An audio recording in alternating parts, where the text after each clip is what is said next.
Welcome back to my channel Sangeeta Sharma blog. कैसे हैं आप सब? आई होप सो अच्छे ही होंगे। तो आज हम इसमें शुरू करते हैं कि हमें दूसरों की मदद करनी चाहिए। दूसरों की मदद करके जो सुख मिलता है वो कभी किसी और चीज़ में नहीं मिलता। मैं आपको बताती हूँ कि एक इंस्टेंट जैसे भी हो, किसी की भी रूप में, क्या पता किसी को कितनी 5 रुपए की भी जरूरत, कितनी बड़ी ज़रूरत हो जाती है। अगर आप हैं इस लायक, प्लीज़ मदद ज़रूर करें। एक चीज़ है मदद, जो पता नहीं कब किसी के रूप में तुम्हें मिल जाए और वो आदमी निहाल हो जाए। Welcome back to my channel Sangeeta Sharma blog. तो मैं शुरू करती हूँ अपनी कहानी। लड़का होता है विनोद, ड्यूटी करता था तो दुबई में, और वो दुबई गया। वहाँ जाके उसकी नौकरी बहुत दिन से कर रहा था, लेकिन कुछ चीज़ें होती हैं जो हमारे हाथ में नहीं होती। उसकी नौकरी छूट गई। नौकरी जब छूट गई उसकी, परदेश में किससे मदद मांगे, और कोई मदद करने को तैयार भी आजकल नहीं होता। हर ये कलयुग है एकदम, कुछ चीज़ें एकदम समझते नहीं है लोग। और उसको मदद की बहुत ज़रूरत थी कि वो वापस कैसे आए अपने देश, किस तरीके से आए, क्या करे। एक दिन वो ऐसे ही घूम रहा था सागर पे, तो वहाँ समुद्र के तट पे उसे एक आदमी मिलता है, माधव। तो माधव बोलता है कि भाई क्या बात है, तुम कहाँ से हो? बोलता मैं इंडिया से हूँ भाई, मेरी नौकरी चली गई और मैं कैसे करूँ, कि तुम बहुत परेशान लग रहे हो, चलो मैं तुम्हें खाना खिलाता हूँ, तुम मेरे छोटे भाई की तरह हो, और चलो मैं तुम्हें खाना खिलाता हूँ। उसे वो खाना खिलाता है, राहत भरे शब्द बोलता है, और उसको बोलता है कि देखो मैं यहाँ पे 900 दिरहम कमाता हूँ, तो मैं तुम्हें तुम्हारे घर ज़रूर पहुँचा के रहूँगा। ये मेरे लिए बहुत छोटी चीज़ नहीं है, बड़ी चीज़ होगी, लेकिन मैं तुम्हें ज़रूर दूंगा, तुम मेरे छोटे भाई की तरह हो।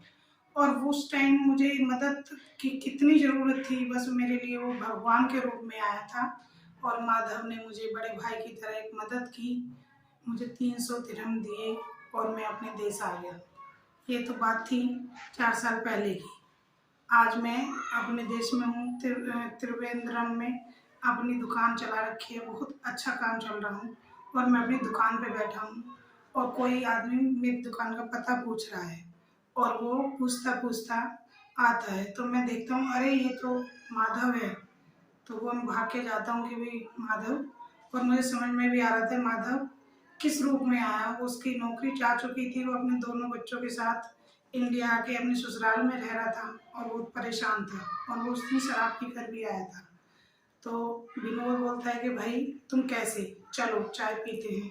जैसे ही वो चाय पीने गए, दोनों ने आपस में बातें शेयर की, और दोनों दोस्तों ने बात की। तो वो कहता है कि भाई जितनी मुझसे बन पड़ेगी मैं करूँगा। मैंने उसे अपनी जेब से निकाल के 1500 रुपये दे दिए, जो उस टाइम 300 दिरहम के बराबर थे। मेरी जेब में इतने ही थे, तो मैंने उसे दे दिए। अब वो, उसने कोई संकोच भी नहीं किया, और वो पैसे लेके चला गया।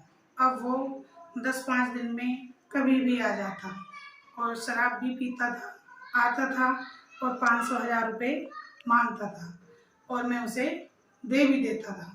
मैं उसे मदद के लिए मना नहीं कर पाता था, लेकिन सब मुझे कहते थे ये आता है और तुझे छोटा भाई कह के तेरा मूर्ख बना के चला जाता है। अगर मैं चाहूँ तो मुझे कोई मुझसे फोर्स नहीं कर सकता 5 रुपये लेने का भी, लेकिन उसको मैं दे देता था। पता नहीं क्या चीज़ मेरे अंदर से आती थी कि इसने मेरी मदद तब की जब मुझे बहुत ज़रूरत थी। और ये तो सिर्फ 900 रुपये, 900 दिमाग कमाता था, और मैं तो यहाँ इस लायक हूँ कि 1500 मेरे में से चले जाएंगे तो मुझे शायद फ़र्क नहीं पड़ेगा। लेकिन दिमाग कभी कहता है कि ये पीता भी है और तीसरे दिन आ भी जाता है, लेकिन मन कहता कि नहीं, दे दे चुपचाप से। और वो रोज 15 दिन में, 10 दिन में कभी भी आ जाता, कभी टॉफी लाता, कभी 5 रुपए की चॉकलेट, और मुझे छोटे भाई की तरह देता, और 1500 रुपये मांग के चला जाता। और पीछे से मेरा सारा स्टाफ हंसता के देखो तुम्हें 5-10 रुपये में ये बेवकूफ़ बना के चला जाता है, और तुम बन जाते हो। मैं भी बाद में सोचता कि मैं क्या कर रहा हूँ, लेकिन मुझे उस टाइम की उसकी मदद याद आती कि उसने तो मुझे कब मदद की जब मैं बहुत बुरी हालत में था। इसीलिए मदद तो की थी, मैं भी कर रहा था। तो एक दिन मैं लेट पहुंचा दुकान पे और सारा स्टाफ बोला कि अरे सर आप लेट आए हो और आपका एक दोस्त आया था जो रोज आता है और आपके बारे में पूछ रहा था। तो मैंने एकदम थैंक यू बोला, थैंक यू गॉड, चलो मैं आज लेट पहुंचा, वो मुझे नहीं मिला, नहीं आज फिर पैसे मांगता। तो बोला कि वो आपके लिए कोई पैकेट छोड़ गए हैं। तो मैंने पैकेट खोल के देखा, अरे रोज तो 5-10 की चॉकलेट लाता था तो 1500 मांगता था, आज तो पैकेट बड़ा है, तो आज वो मुझसे ज़्यादा मदद मांगता। मैंने थैंक यू बोला, भगवान जी आज मैं लेट आया, बहुत बहुत धन्यवाद। लेकिन जब मैंने पैकेट खोला तो उसमें देखा कि 500 की 2 गड्डी थी, यानी 2 लाख रुपए थे। अब मैं एकदम से भौचक्का रह गया और मैंने फ़ोन मिला दिया। फ़ोन पे वो बोला, एकदम हंसने लगा कि अरे भाई तुम्हारा हिसाब 19 लाख कुछ रुपए हो रहा था और आज ही मैंने अपनी पुरखों की ज़मीन बेची है और उसका सारा पैसा आज आ गया। तो मैंने सोचा अपने दोस्त ने, मेरे दोस्त ने जब मैंने मांगे बिन निसंकोच पैसे दे दिए, उसने मेरी मदद की, तो आज मैं तुम्हें लौटा रहा हूँ। भगवान कभी भी मदद को खाली नहीं जाने देते। विनोद अपने करे पे बहुत ही पछता रहा था कि मैं उसके बारे में क्या सोच रहा था, लेकिन क्या निकला। कभी भी अगर कोई मुसीबत में है, कोई भी अनजान भी, अगर आप इस रूप में हैं कि आपके पास 10 हैं और 2 की उसे ज़रूरत है, प्लीज़ उसकी हेल्प करें।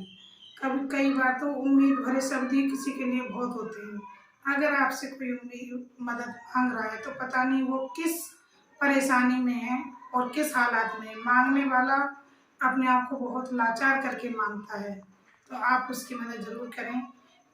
आपको ये मेरी कहानी कैसी लगी, पसंद आए तो सब्सक्राइब करिएगा मेरा चैनल और शेयर करिएगा, लाइक करना ना भूलें।